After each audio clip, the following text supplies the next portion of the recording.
Bonjour chers amis, bienvenue à notre moment de partage autour de la parole de Dieu.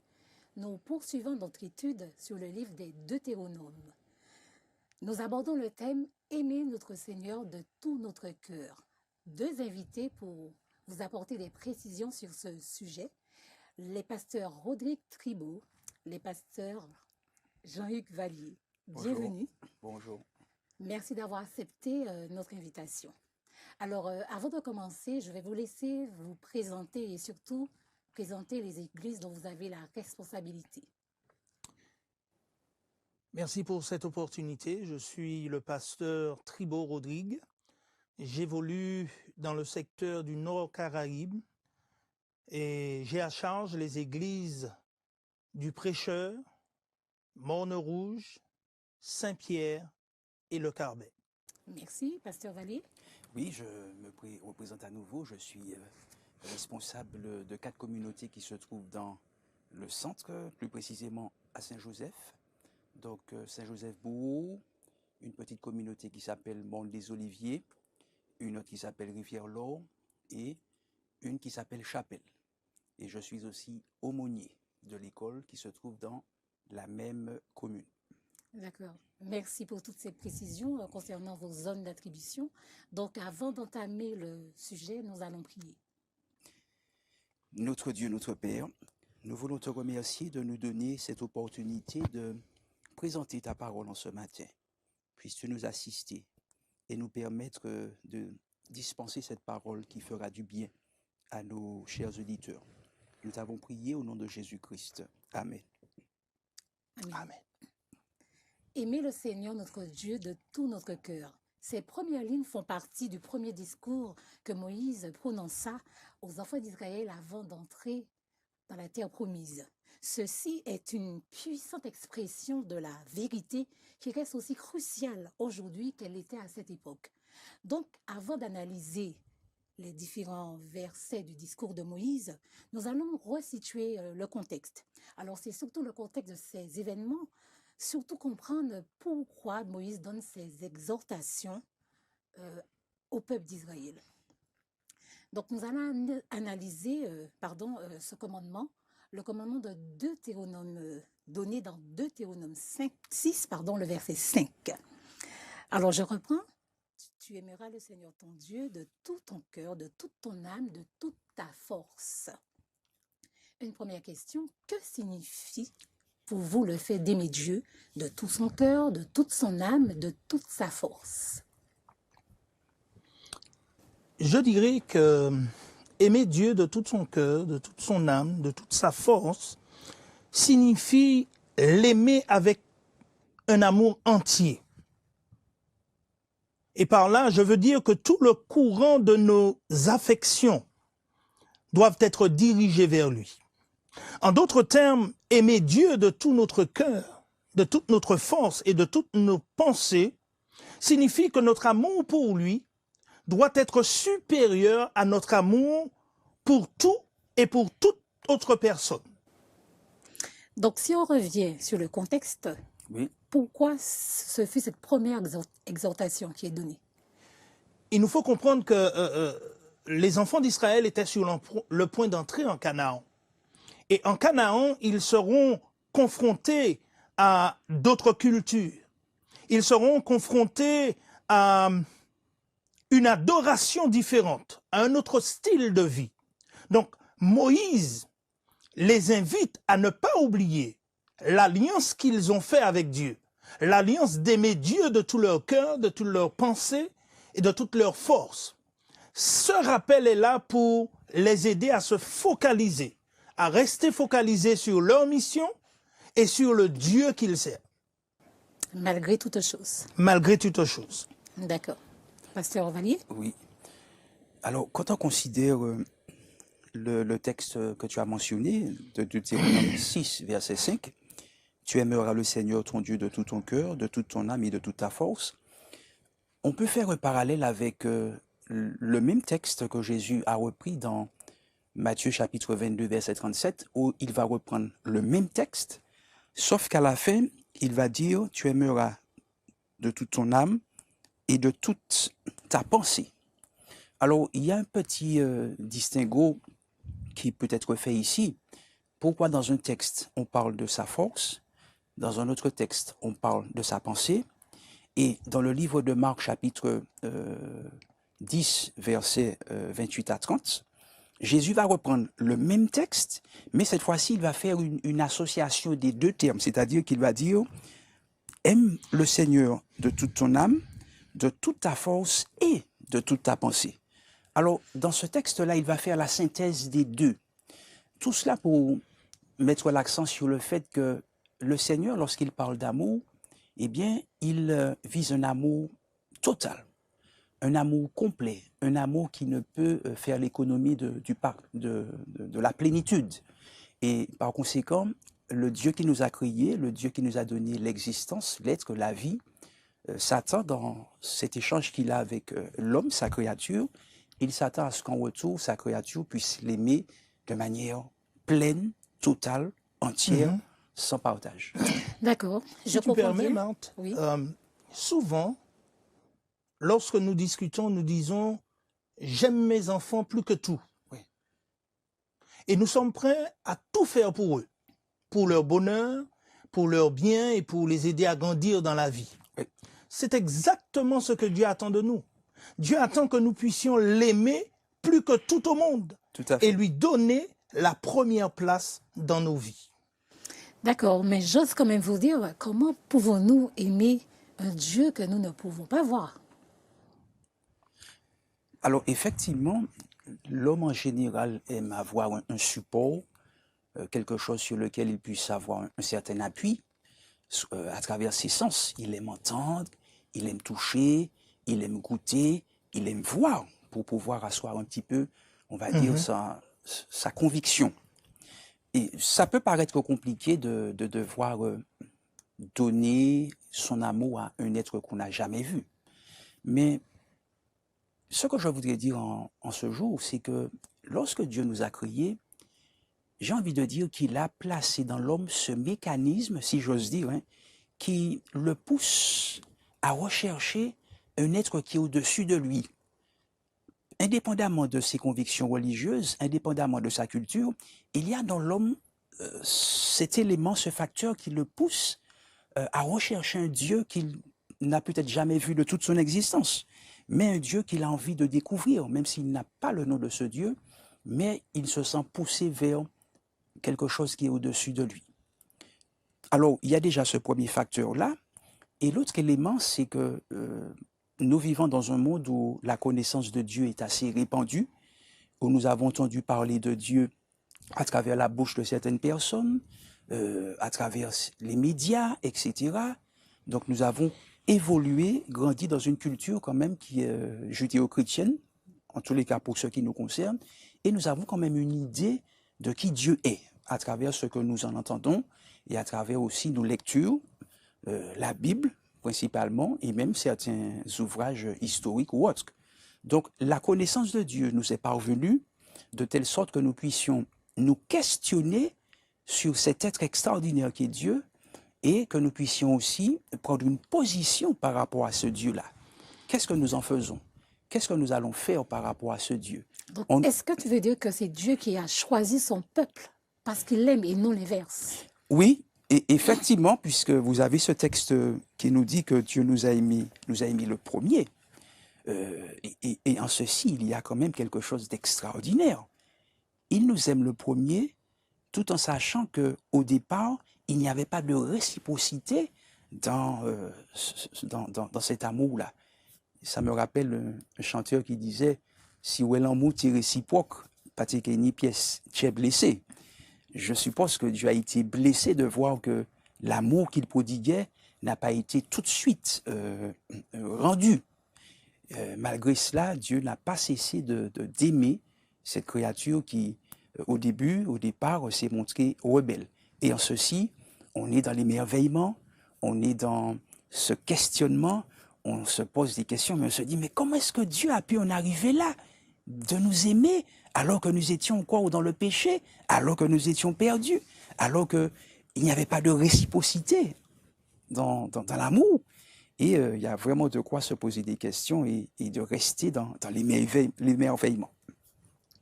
Oui. Pasteur Skibo? Pour être honnête, je dirais qu'il est impossible d'aimer Dieu si on n'aime pas celui qui est en face de nous. D'ailleurs, la Bible est claire à ce sujet dans 1 Jean, le chapitre 4, le verset 20, où il est dit, si quelqu'un dit « j'aime Dieu » et qu'il hait son frère, c'est un menteur. Car celui qui n'aime pas son frère qu'il voit, comment peut-il aimer Dieu qu'il ne voit pas? D'ailleurs, un vieil auteur latin a dit que les yeux sont nos conducteurs, nos leaders en matière d'amour. Et rappelons-nous aussi que la race humaine a été créée à l'image de Dieu, de ce Dieu que nous ne voyons pas. Donc, mon frère, ma sœur, dans la foi, et toute autre personne que nous voyons et côtoyons au quotidien sont dans un certain aspect de leur vie des reflets de Dieu pour nous. Et Jean, à travers ce verset, est en train de nous dire qu'aucun homme, quelles que soient ses professions et prétentions, ne peut avoir un véritable amour pour Dieu s'il n'aime pas ses frères. En fait, l'apôtre Jean argumente à partir de la nature humaine telle qu'elle est. Car comme vient de le dire pasteur Vallier, nous sommes plus susceptibles d'aimer quelqu'un que nous sommes familiers, qu'un étranger.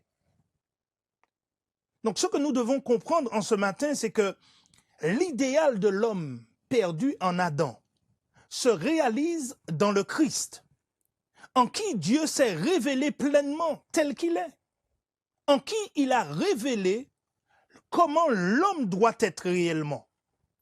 C'est pourquoi par la foi en Christ, nous apprenons à aimer Dieu à la fois pour ce qu'il est et à l'aimer à travers les êtres humains qui sont créés à son image. D'où ce commandement. D'où ce commandement. Alors venons à cette ambivalence entre l'amour et la crainte. Alors Moïse dit aux enfants d'Israël d'aimer Dieu avec tout ce qu'ils avaient. Alors il leur donna aussi un autre commandement qui se lit dans Deutéronome 6, le verset 2, qui commence par « afin que tu craignes ton Dieu ». Alors pour mieux comprendre ce terme, nous allons lire rapidement Deutéronome 10, le verset 12. Est-ce que nous pouvons prendre ce texte? Deutéronome chapitre 10, verset 12. Oui. Alors le texte dit, « Maintenant, Israël, que demande de toi l'Éternel ton Dieu, si ce n'est que tu craignes l'Éternel ton Dieu, afin de marcher dans toutes ses voies, d'aimer et de servir l'Éternel ton Dieu de tout ton cœur et de toute ton âme. » Donc, que dit-on dans ce texte à propos de l'amour et la crainte? Alors, comment comprendre ce sens? C'est vrai que c'est un texte qui pourrait prêter à confusion, surtout si on le met en parallèle avec ce texte que nous trouvons dans 1 Jean chapitre 4, verset 18, qui dit que la crainte n'est pas dans l'amour, mais l'amour parfait bannit la crainte. Et la crainte suppose un châtiment, et celui qui a de la crainte n'est pas dans cet amour parfait-là. Alors effectivement, le lecteur qui se retrouverait en face de ces deux textes-là aurait de quoi se poser des questions. Comment pourrions-nous concilier cette apparente contradiction? Eh bien, il faudrait déjà définir clairement Les deux le mot termes. crainte. Voilà, exactement. Voilà. Alors, le mot crainte peut avoir au moins plusieurs définitions. Une définition, ce serait la crainte, la peur, ou encore la terreur, ou l'autre définition, ce serait la révérence ou le respect. Voilà. Alors, ce qui pourrait nous aider à définir proprement le mot crainte, ce serait aussi le contexte dans lequel le mot crainte sera employé et utilisé. Donc, dans ce verset de Deutéronome chapitre 10, verset 12, on peut facilement comprendre que le mot crainte ici fait référence au respect, à la révérence qui est due à Dieu. D'ailleurs, si on a peur de Dieu de manière on va dire, on est motivé par la terreur, il nous serait extrêmement difficile d'aimer un Dieu qui nous inspirerait de la terreur. Alors vous imaginez, vous tremblez de terreur devant un être, et puis en même temps, il vous faille aimer cet être-là. Ce serait extrêmement compliqué de pouvoir associer la terreur, la peur et l'amour. Oui, et Voilà. ce n'est pas du tout l'essence de Dieu. Hein. Tout à fait. Voilà. Alors, donc dans ce texte-là que nous venons de lire, on comprend bien que la crainte utilisée ici, dont on a fait mention, fait référence au respect. Et donc ce respect que nous allons éprouver pour Dieu, cette révérence, va nous conduire à l'aimer. Parce que quand on considère Dieu dans sa nature, un Dieu d'amour, un Dieu parfait, un Dieu patient, un Dieu de miséricorde, un Dieu qui fait grâce, eh bien on ne peut qu'éprouver un Dieu tout-puissant. Eh bien en face d'un Dieu aussi extraordinaire, on est dans l'adoration, on est dans la révérence, on est dans le respect. Et quand on considère que ce Dieu-là a été capable d'offrir ce qu'il avait de plus cher, c'est-à-dire son Fils unique, et ce, par amour pour nous, des êtres pécheurs, on ne peut qu'être dans l'admiration, dans la révérence, dans l'adoration, dans le respect, et ceci devrait motiver en nous ce besoin, ce désir d'aimer Dieu à notre tour. Donc, Et nous revenons à notre thème qui est aimer Dieu de Aimer tout Dieu. son cœur, de Exactement. toute son âme et de toute sa force. Tout à fait. Tout à fait. D'autant plus que Dieu n'a pas hésité à offrir ce qu'il avait de plus cher, Mhm. Jésus-Christ, pour notre salut. Il l'a fait par amour pour nous. Ce que vient de présenter pasteur Vallier est très bien expliqué et imagé lors de la tentation du Christ au désert dans Matthieu 4, le verset 9 à 10, où Jésus est mis à l'épreuve par Satan quant à son devoir envers Dieu.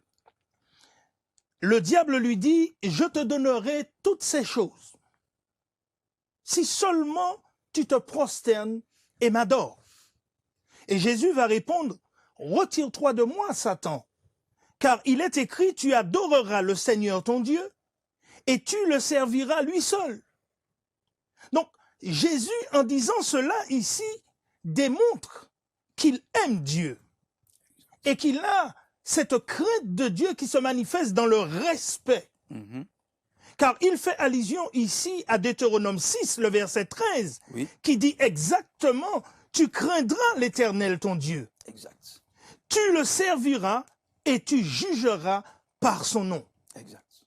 Donc, nous comprenons qu'aimer en même temps que craindre Dieu, dans la compréhension commune d'être humain déchu du verbe crainte, peut sembler, comme disait pasteur Vallier, être en contradiction. Mais ce n'est pas le cas. Au contraire, Oui.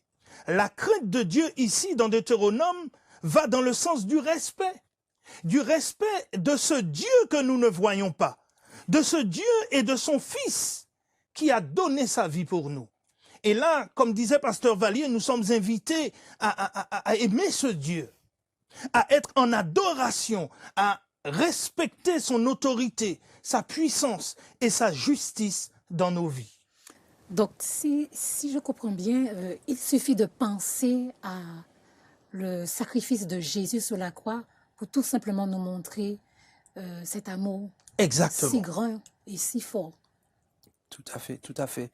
Et je crois qu'il y a un auteur aussi qui dit que même l'éternité ne sera pas suffisant pour pouvoir cerner la hauteur, la profondeur d'un amour L'amour de aussi Dieu. extraordinaire. Alors, essayez d'imaginer que vous passiez l'éternité à approfondir un sujet inépuisable. C'est l'un des plus beaux sujets de tout l'univers. C'est pouvoir se pencher et considérer l'expression de l'amour de Dieu pour l'humanité. C'est d'autant plus impressionnant que cet amour-là a été dirigé vers une créature perdue, comme je le disais précédemment, une créature qui était perdue et qui était rebelle et qui n'avait pas forcément envie d'aimer ce Dieu-là. D'ailleurs, permettez-moi de faire un petit retour vers la Genèse. Au moment où Dieu va créer Adam et Ève, on va voir que malgré tout l'amour que Dieu a pu prodiguer à Adam et Ève, on va voir qu'à un moment donné, du vécu, de l'expérience de nos premiers parents, d'Adam et Ève, il y a cet amour qui va, on va dire, perdre son intensité. Puisque au lieu d'écouter Dieu par amour, nos premiers parents vont douter de Dieu et vont préférer prêter une oreille attentive à la voix d'un inconnu, de quelqu'un qui leur était inconnu, à la voix de l'ennemi, à la voix de Satan. Donc, là, on voit que malgré le fait que nos premiers parents aient manqué d'aimer leur Dieu, Dieu avait déjà préparé ce plan du salut pour restaurer nos premiers parents et par voie de conséquence, l'humanité tout entière. L'amour de Dieu est extraordinaire. On ne Et nous pourra allons pas servir cet voilà, amour-là. on va toujours pas comprendre Exactement. comment cet amour est si grand. Tout à fait. Alors, venons-en à l'amour et la loi. Alors, il y a un texte qui dit, si vous m'aimez, gardez mes commandements. Comment pouvons-nous aimer Dieu librement quand bon, on suppose qu'on nous ordonne de l'aimer? Je dirais que nous craignons tous Alors, d'être hors la loi. alors pourquoi je dis ça? Est-ce qu'il n'y a pas un aspect impératif, mais surtout légaliste de la loi, qui doit être concilié avec un caractère spontané de l'amour? Donc, c'est pour cela que je dis ça. OK. Je dirais qu'il y a cet aspect. Mais de manière générale, l'être humain craint d'être jugé par la loi. Et par rapport à cela, nous faisons tout ce qui dépend de nous pour ne pas être en porte-à-faux avec la loi, pour ne pas être puni par la loi. Moïse, ici dans ce texte, invite Israël et nous aussi à avoir la même attitude envers Dieu, de même que nous ne voulons pas être punis par la loi. Moïse nous invite à ne pas désirer être punis par Dieu. Car la Bible dit que c'est une chose terrible que de tomber entre les mains du Dieu Tout-Puissant. Donc, Moïse nous invite dans la crainte, dans le sens du respect, à tout faire pour plaire à ce Dieu que nous ne voyons pas. Et comme Christ, qui est notre exemple, nous devons marcher dans les voies de Dieu, c'est-à-dire les voies qu'il nous a désignées dans sa parole. Je dirais même que nous devons servir Dieu de tout notre cœur, de toute notre âme, et vouer notre existence, notre vie, à proclamer sa bonté et son amour envers la race humaine. Je pense qu'ainsi nous pouvons aimer Dieu et le craindre en même temps. Pasteur Valli? Alors, c'est vrai que la manière dont le texte est retransmis ici, ça peut donner l'impression que nous soyons des légalistes en respectant la loi de Dieu, c'est-à-dire tu ne feras pas ci, tu ne feras pas cela. En fait, il faut aller au-delà de la façon dont le texte a été écrit. Derrière ce texte-là, il y a le fait que quand on aime Dieu véritablement, la conséquence, la résultante devrait être un respect de la volonté du Seigneur, donc un respect de sa loi. Je ne peux pas déclarer aimer Dieu et aller à l'encontre de la volonté de ce Dieu-là.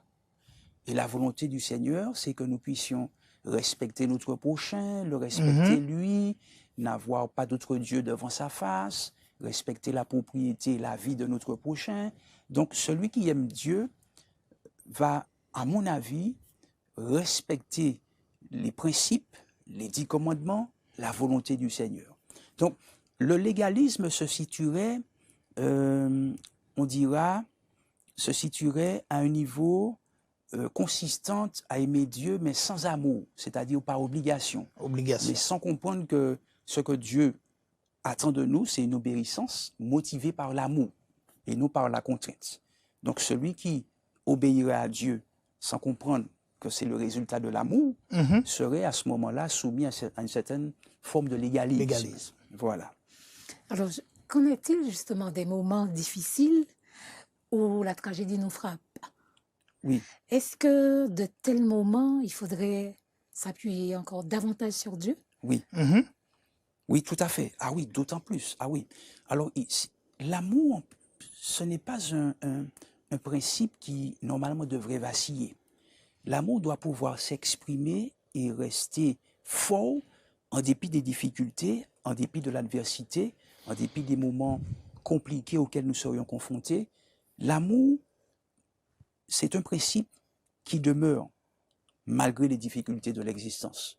Et lorsqu'il est alimenté par cette relation que nous avons avec Dieu, il s'intensifie, il devient fort et il se maintient. Je dirais même qu'il devient encore plus fort, malgré les difficultés. L'apôtre Pierre a eu l'occasion de répondre à cette question.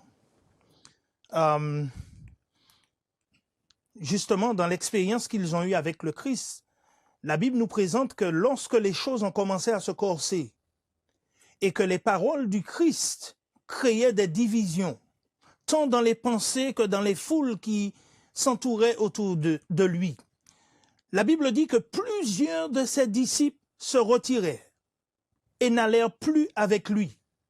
Alors Jésus posa la question aux 12, « Et vous, ne voulez-vous pas vous aussi partir ?» Et Pierre va répondre à la question en disant, « Mais à qui aurions-nous? C'est toi qui as les paroles de la vérité. » Donc il répond à la question, lorsque les moments difficiles arrivent, c'est le moment d'aimer Dieu encore plus. Tout à fait. Lorsque les problèmes, les difficultés de la vie Les épreuves. que nous rencontrons viennent à nous, Oui. nous ne pouvons rien faire d'autre que nous appuyer sur ce Dieu que nous aimons, qui est pour nous, dit David, un abri, une retraite, un lieu où nous pouvons nous réfugier face aux problèmes de la vie. Donc, à qui pouvons-nous aller lorsque les problèmes arrivent, Exact. si ce n'est à Dieu? Donc, à travers l'épreuve, nous pouvons voir l'amour de Dieu. À travers l'épreuve, nous pouvons voir l'amour de Dieu. D'ailleurs, un auteur bien-aimé déclare que les épreuves de la vie sont des instruments entre les mains de Dieu, où Dieu veut nous enseigner des leçons que nous n'allons jamais oublier. Jamais oublier, pourquoi? Parce que c'est nous qui l'avons expérimenté. C'est nous qui avons passé au travers de ce feu. Et nous sommes en quelque sorte des tisons arrachés du feu. Comment ne pas aimer un Dieu qui vient à notre secours lorsque les problèmes arrivent? Nous ne pouvons que l'aimer en retour. Et par là, je dirais que peu importe ce qui arrive dans la vie, nous n'avons rien à craindre de l'avenir, si ce n'est d'oublier comment Dieu nous a conduits dans le passé et les leçons qu'il nous a enseignées au travers des tribulations de la vie, au travers des expériences difficiles au travers desquelles nous sommes passés. Voilà. Et c'est bien à travers le discours de Moïse, c'est bien ce qu'il veut enseigner au peuple d'Israël, de ne pas oublier comment Dieu a été avec eux dans le passé. Dans le passé. Alors, on va faire un parallèle avec deux versets. Alors, il y a le verset qui dit « Aimer Dieu de tout son cœur, de toute son âme, de toute sa force ». Mais il y a aussi un second verset de Marc 12, verset 31, qui dit « Tu aimeras ton prochain comme toi-même ». Il n'y a pas d'autre commandement plus grand que ces deux-là. Ces deux-là. Alors, quelle vérité y a-t-il? Alors, quelle est la vérité présente dans ces deux versets en rapport avec les événements de la fin des temps? Alors, comment puis-je dire? Quand on sera appelé à choisir d'un côté ou de l'autre? Je dirais simplement que la vérité présente pour notre temps est la même que celle du temps d'Israël. La vérité présente pour notre temps en rapport aux événements de la fin est la même vérité proclamée depuis les pages de Deutéronome jusqu'aux pages d'Apocalypse. Dans Deutéronome 6, le verset 5, il est dit « Tu aimeras l'Éternel ton Dieu de tout ton cœur, de toute ton âme, de toute ta force. » Dans Deutéronome 10, 12, il est dit « Maintenant Israël, que demande de toi l'Éternel ton Dieu, si ce n'est que tu craignes l'Éternel ton Dieu, afin de marcher dans toutes ses voies, d'aimer et de servir l'Éternel ton Dieu de tout ton cœur, de toute ton âme. » Dans Matthieu 4, le verset 10, il est dit, c'est Jésus lui-même qui parle ici, il dit « Retire-toi de moi, Satan, car il est écrit, tu adoreras le Seigneur ton Dieu, et tu le serviras lui-même. » Dans Luc 10, le verset 27, il est dit, « Tu aimeras le Seigneur ton Dieu de tout ton cœur, de toute ton âme, de toute ta force, et de toute ta pensée, et ton prochain comme toi-même. » Et Jésus, dans Jean 14, verset 15, dit, « Si vous m'aimez, gardez mes commandements. » Donc, c'est le même évangile éternel qui est répété à travers les âges et à travers tout le livre de la Bible. Bientôt, très bientôt, nous serons confrontés à cette réalité de devoir choisir entre deux camps. Qui nous voulons servir? Et pour nous aider à répondre à cette question, la Bible dit dans Deutéronome 6, le verset 4, « Écoute, ô Israël, l'Éternel notre Dieu est le seul Éternel. » Et c'est celui-là que nous devons choisir. Merci, Pasteur Skibo.